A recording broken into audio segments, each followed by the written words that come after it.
વડોદરામાં 5 વર્ષની ટર્મ પૂરી થવા આવી રહી છે ત્યારે હવે સત્તાધારી પક્ષના કોર્પોરેટરોને જનતાની સમસ્યાઓ યાદ આવી રહી છે।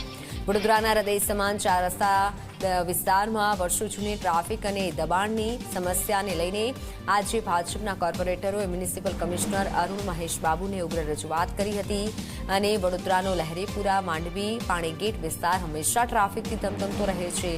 સ્થાનિકો લાંબા સમયથી દબાણો દૂર કરવાની માંગ કરી રહ્યા હતા, પરંતુ હવે જ્યારે ટર્મ પૂરી થવાના આરે છે ત્યારે વોર્ડ નંબર 14ના કોર્પોરેટરો જાગ્યા છે। તાજેતરમાં માંડવી પાસે એક ભાજપના નેતાને પોલીસે ટ્રાફિક મેમો આપતા મામલો ગરમાયો હતો।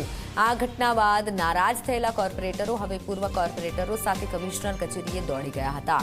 તેમની મુખ્ય માંગ છે કે માંડવી પાસેના બસ સ્ટેશન પર થતા પોલીસના દબાણને દૂર કરવામાં આવે, પાલિકા અને પોલીસ સંકલન સાથે ટ્રાફિકની સમસ્યા હલ કરે, રસ્તા પરના ગેરકાયદે દબાણો સત્વરે હટાવવામાં આવે।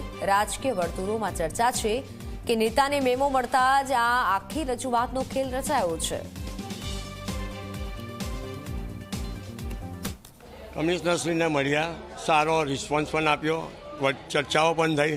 જે 4 દરવાજા વિસ્તારમાં વર્ષો વર્ષથી જે સમસ્યાઓ છે, કામગીરી તો થતી જ રહે છે, પાછી એની જ પરિસ્થિતિ થતી રહે છે। પણ આજે એમની જોડે જે બેસીને અમે જે ચર્ચા કરી, જે 4 દરવાજાની મુશ્કેલી છે, પબ્લિકને એમને જે રજૂઆતો હોય છે એ અમે રજૂઆતો કરી અમારા સાથી કાઉન્સિલરોએ, અને એમને પણ જે ટ્રાફિક વિશેની જે સમસ્યા હતી, દબાણની સમસ્યા હતી, દબાણ વિષય એમનો આવે છે અને ટ્રાફિકનો વિષય કમિશનરશ્રીનો આવે છે, એટલે એ બે વિષયની ચર્ચા કરી।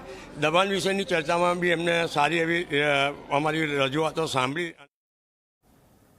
જ્યાંથી તરસાલી, મકરપુરા, માણેજા, વડસર, જીઆઈડીસી બધી બસો ત્યાંથી જતી હતી, એ બસ સ્ટેન્ડની આગળ હમણાં પોલીસ ચોકી બનાવી દેવામાં આવી છે અને પોલીસ ચોકીની આગળ પાછો 15 ફૂટ છોડી અને એક બેરિકેડ લગાવવામાં આવ્યું છે।